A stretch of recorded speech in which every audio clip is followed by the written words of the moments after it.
Harry and Meghan were indeed offered tickets to the absolutely spectacular party at Buckingham Palace with headliners like Diana Ross, Nile Rodgers, Sir Rod Stewart, and of course brilliant messages from the likes of the former First Lady Michelle Obama.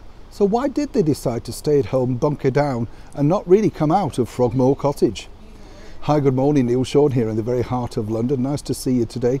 Thank you as ever for joining me. It's lovely to have your company. Welcome one and all brand new subscribers too.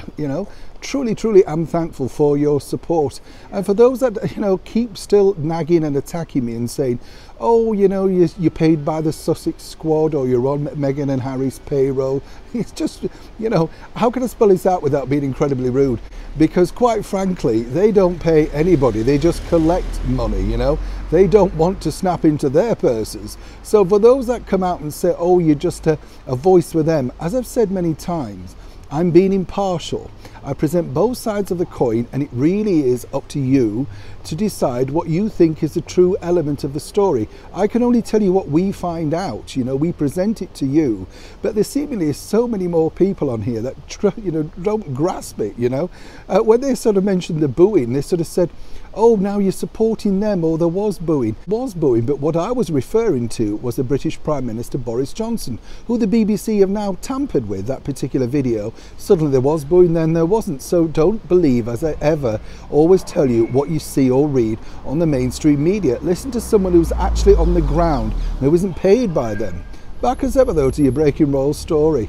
Now what's interesting here is that Harry and Meghan, as you know, popped up at St Paul's Cathedral, not too well liked there, and we kind of wondered, well, what else were they going to do? Of course on Saturday it was the first birthday of their daughter Lilibet, so a lot of people were saying, well, will they come out and do something there? Will there be pictures? The reason why there was no pictures is, simply they couldn't upstage Her Gracious Majesty the Queen on such a terrific celebration.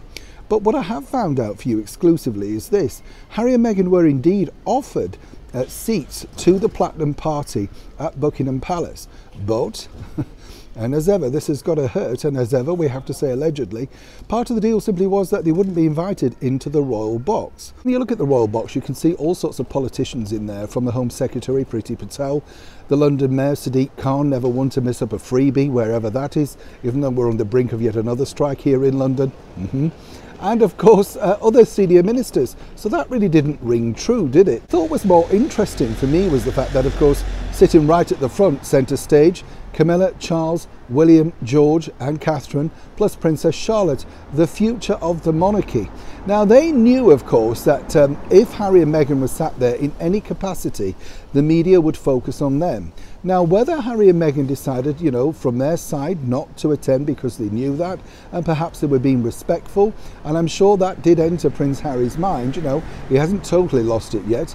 I think he must have thought, well, no, people are going to look at us. But on the other side of the coin, you could say that because he's not been invited into the royal box where he would normally sit, and he's so worries about security at such big events and all the problems that he's encountered and revealed about his mental health and the trigger points, then yes, perhaps it was wise for him to stay back at home and watch it on the television alongside his wife in Frogmore Cottage.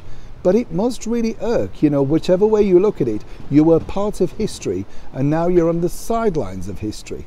Now for Prince Harry and Meghan, we're told this visit is about to wrap up and they're going back over to their life in California. This must give Harry a lot of time for reflection and wonder exactly whether he misses this life or indeed is happy now to be free of it.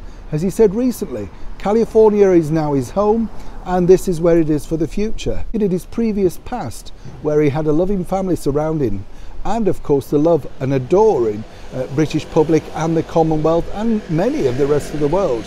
It must be really difficult now to be in the shoes of the once much loved Prince Harry. Of course, he has got Meghan Markle alongside him for the ride. Neil Sean in the very heart of London.